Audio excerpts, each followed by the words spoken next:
msikilizaji, na kusalimu katika jina la Kristo, na karibu katika kipindi cha Kisima cha Uzima. Jina langu ni mchungaji Peter Mtwa toka katika kanisa la Kingdom Seekers Thika Road hapa Nairobi. Nina furaha kukuletea ujumbe huu wenye mada sauti ya Mungu. Tunaishi katika nyakati ambazo kila upande kunayo sauti ambayo inanena. Wakati mwingine hata hatutofautishi sauti ya Mungu na sauti ya mwanadamu, na ni jambo la muhimu msikilizaji, tunapoanza huu mwaka tufahamu kwamba Mungu huongea nasi, na tujue wakati Mungu anaponena tupate kujua. Andiko letu ni kutoka katika kitabu cha Mithali 29 kuanzia aya yake ya 3 kwenda hadi pale chini. Maandiko inasema kwamba sauti ya Bwana juu ya maji, Mungu wa utukufu alipiga radi, Bwana yu juu wa maji mengi. Sauti ya Bwana ina nguvu, sauti ya Bwana ina adhama, sauti ya Bwana yaivunja mielezi. Naam, Bwana aivunja vunja mielezi ya Lebanoni, airusha rusha kama ndama wa ng'ombe. Lebanoni na Sirioni kama mwana nyati. Sauti ya Bwana yaipasua miali ya moto. Sauti ya Bwana yalitetemesha jangwa. Bwana alitetemesha jangwa la Kadeshi. Sauti ya Bwana yawazalisha ayala na kuifichua misitu na ndani ya hekalu lake. Wanasema wote utukufu. Bwana aliketi juu ya gharika. Naam, Bwana ameketi hali ya mfalme milele. Bwana atawapa watu wake nguvu. Bwana atawabariki watu wake kwa amani. Mpendwa msikilizaji wangu, niseme kwamba kila mtu awaye yote, akiwa tajiri, akiwa maskini, msomi asiye na masomo, mtu yeyote yule, mchungaji kama mimi, na mtu yuko pale labda ananisikiza, ukiwa pale haupo katika ile hali ya kuamini, lakini naweza nikasema hivi ya kwamba mtu awaye yote, kiumbe chochote kile, mwanadamu, ana nafasi nzuri ya kupokea sauti ya Bwana. Na kwa sababu gani mwanadamu aipokee sauti ya Bwana? Ni kwa sababu ni nia ya Mungu chochote kile mwanadamu anachokifanya, akifanye kwa muongozo, akifanye kwa mwelekeo. Ndiyo manake unaposoma Biblia ama tunaposoma maandiko matakatifu, twaweza tukawaona watu ambao katika kusikia Bwana waliweza kufanikiwa katika mapito yao.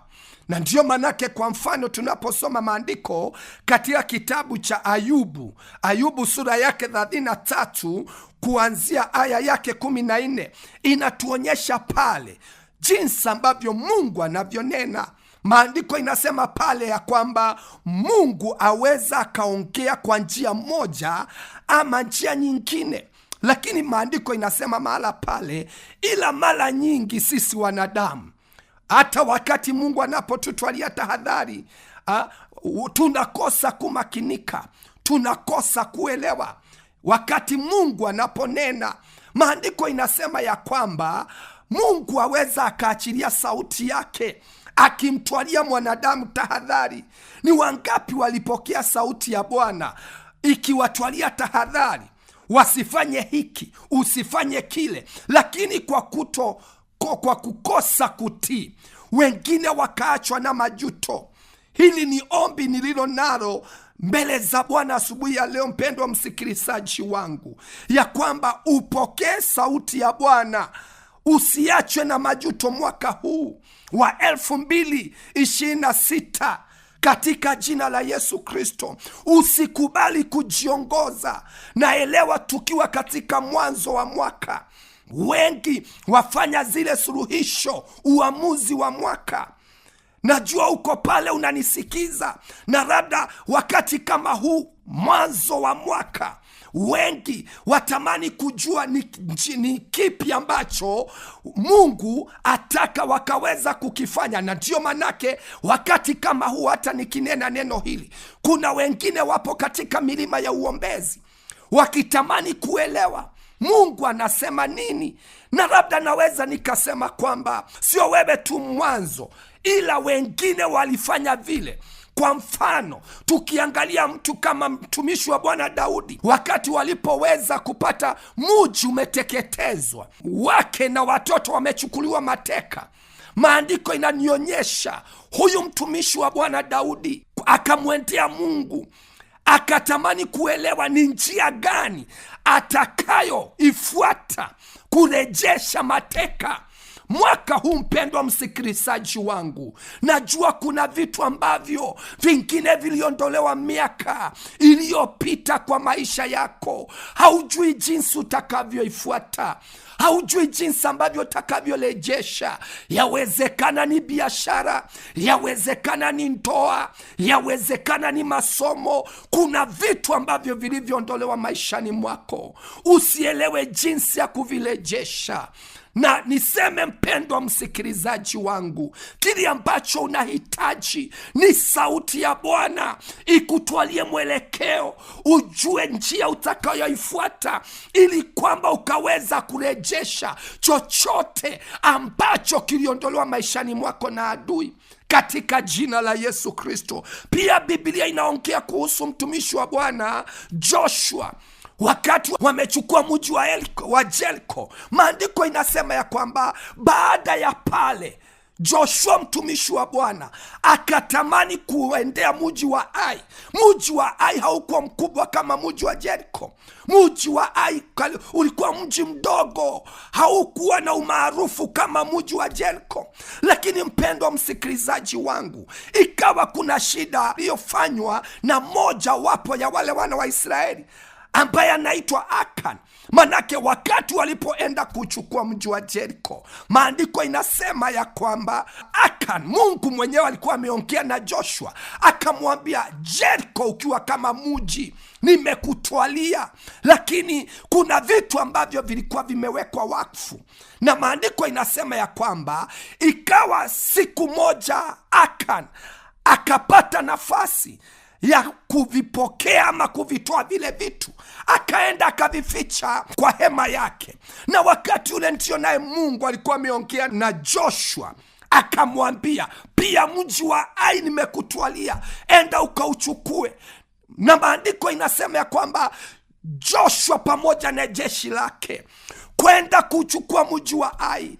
Ulikuwa mji mdhaifu, ulikuwa mji mdogo ukiulinganisha na Jeriko, lakini kufika pale, ingawaji hata jeshi la Ai halikuwa kama jeshi la Jeriko, jeshi la Joshua wakapokea mapigo makubwa, ikawa hata maafa yakatokea. Na kwa sababu hiyo, maandiko inanionyesha mtumishi wa Bwana Joshua akiwa amevunjika moyo, akayalalua mavazi, akamwendea Bwana. Na huku kumwendea Mungu, anamwendea kwa nini? Anataka kupokea sauti ya Bwana, aelewe nilishindwa kwa njia gani, ni nini hiki ambacho kilisababisha kushindwa kwangu. Mpendwa msikilizaji wangu, maandiko inanionyesha Mungu akiamua kuongea na Joshua, akaachilia sauti yake, akamwonyesha shida iko wapi. Wapendwa, wakati sauti ya Bwana inapotujia, hututwalia mwelekeo, hutuonyesha shida iko wapi, ni wapi ambapo tunafaa kurekebisha. Ni nini kilichofanya mwaka wa 2025 biashara yako ikakosa kuimarika, nchi ikawa na kuyumbayumbika, tukakosa kuimarisha uchumi wetu? Wapendwa, mpendwa msikilizaji wangu, sauti ya Bwana wakati inapotujia hutuonyesha shida iko wapi, na ninakuombea neema ya kuonyeshwa shida iko wapi, na ili mwaka huu ambao tumeuanza wa 2026 usiyarudie makosa, usirudie makosa ama madhambi ulioyafanya mwaka uliopita. Manake bingu inatazamia ukaweza kuyatekeleza, kuyafanya makusudi yake.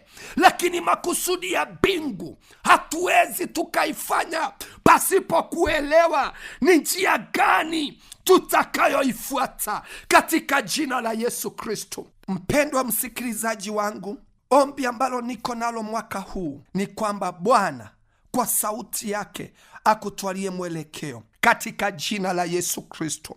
Ningetamani tumwamini Mungu ninapomalizia kipindi hiki. Tumwambie Bwana, tutwalie sauti yako. Mungu wetu na Baba yetu, na kushukuru na kuabudu asubuhi ya leo, na kile ambacho tunaomba mwaka wa 2026 ni kupokea sauti yako, utuelekeze katika jina la Yesu Kristo, na ili Bwana tukaweza kuelewa njia ambayo tunayopaswa kuifuata, kwenda kushoto ama kwenda kulia, katika biashara zetu, katika ndoa zetu, kwa masomo, kwa taifa letu. Tunaomba sauti yako ituelekeze. Tunakataa kubahatisha mwaka huu. Miaka iliyopita tulibahatisha, lakini mwaka huu tunakataa kubahatisha, na kwa sababu wewe ni mwaminifu, tunaomba kupokea sauti yako katika jina la Baba, la Mwana na Roho Mtakatifu. Tunaomba na kuamini, amen. Sauti ni yake Bwana, kwenda ningali tayari. Mavuno yamekawia, ni nani atayavuna? Sauti ni yake Bwana, kwenda ningali tayari. Mavuno yamekawia, ni nani atayavuna? Ni nani tayari kufanya kazi ya Bwana? Usiku mchana, fanyeni kazi ya Bwana. Ni nani atakayesema nipo Bwana nitume? Ni nani atakayesema nipo Bwana nitume? Ni nani tayari kufanya kazi ya Bwana? Usiku mchana, fanyeni kazi ya Bwana. Ni nani atakayesema nipo Bwana nitume? Ni nani atakayesema nipo Bwana nitume?